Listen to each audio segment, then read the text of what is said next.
I'm Lauren. I'm from Colorado, and I found it really interesting when you get to the orphanage, the amount of kids that latch onto you at all times, and you can't really walk like them. My name is Brandy, and I'm from Ohio. And I've just found the diversity of the orphanages really interesting, both in terms of what the living situation is like, how the kids act, what the files and paperwork is like. It's varied a lot, and it's been very interesting to see. My name is Cassie, and I'm from Palo Alto. And I think one of the really good first impressions I've had of at least some of the orphanages is how responsible and caring a lot of those orphanage owners and directors are. It's been a nice surprise. I'm Nick, and I'm from Palo Alto as well. Something I found really interesting is actually kind of when I get to look over some of the files, some of the stories that are in there about the kids and how they got to the orphanage. I think those have been really eye-opening to look at and really interesting. Hi, I'm Mena. I live in LA. So far, it's been I've been pleasantly surprised about how good the orphanages look, at least from the outside. They have a lot of more equipment and materials than I thought that they would. So it's been pretty good so far. At least I think. Sorry. I don't know. Okay. My name is Laura. I'm from Colorado, and something that I found really surprising was actually how little documentation some children have.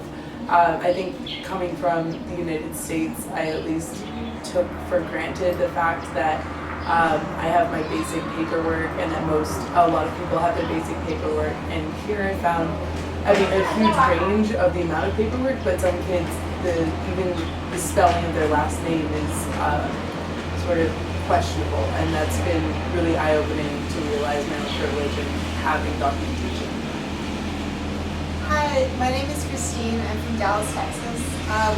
One of the things that I found really interesting was different ways that orphanages fit into the context of their community.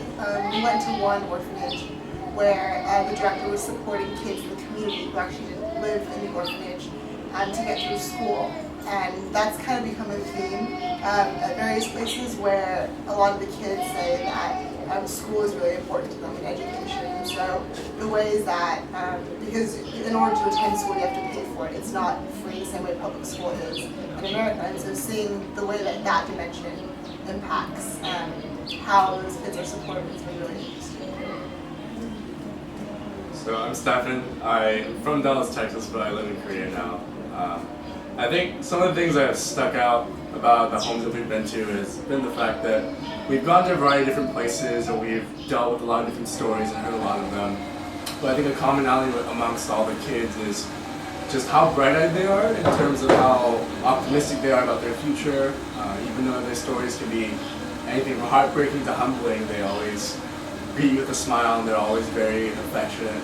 You can start off any given day by introducing yourself, and then you end the day with anywhere from 3 to 5 kids just hanging off at you at any given point. It's really great. My name's Annie. I'm from Palo Alto. And something I've loved about all of the homes is just playing with the kids. And I know that sounds super simple, but we have our games, we come in, we plan, and we say, oh, we're gonna do this and this. One of my favorite things is having the kids teach me games and teach me songs and teach me things about where they're from and the area that they live in. And that's been so awesome for me, and it's really nice, and it's something you see at every home. They're all so friendly, and they want to teach you things about where they're from. And I'm Alan. I'm from Menlo Park, and I just kind of add on what Annie says. I mean, these kids, like Nick said, have really, really tough backstories that they're just incredibly hard to read and incredibly hard to look at. And then you go out and hang out with the very kids that you're just reading about, and they're just so resilient, and they just invent these games. They can, if we bring a soccer ball, they'll play soccer. If we bring nothing, then they'll make a game out of your fingers or a rubber band or anything. And just how they adapt and how resilient they are is pretty amazing, I think.